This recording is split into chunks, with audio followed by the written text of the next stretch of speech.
Hi friends, நாம் இன்று இறைவாக்கினர் ரூத் பற்றிய வரலாறை பார்க்க போகிறோம். இவர் மோவாபிய நாட்டு பெண் ஆவார்.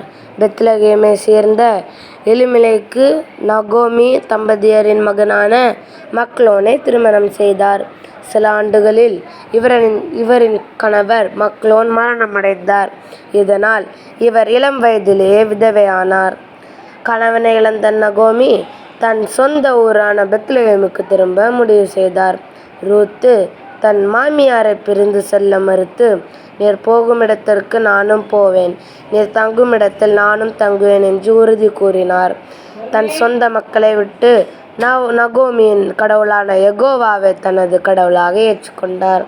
பெத்லகேமுக்கு வந்த ரூத்து ஏழை மக்களுக்காக வயல்களில் விட்டு செல்லும் கதிர்களை பொறுக்கி மாமியாரை காப்பாற்றினார். அங்குள்ள செல்வந்தரும் உறவினருமான போவாசு என்பவரின் வயலில் கதிர்களை பொறுக்கினார். ரூத்தின் நற்பண்பையும் மாமியார் மீதான அன்பையும் கண்ட போவாசு அவரை திருமணம் செய்து கொண்டார். போவாசு மற்றும் ரூத் தம்பதியருக்கு ஒபேத் என்ற மகன் பிறந்தார். ஒபேத் ஈசாக்கை பெற்றார்.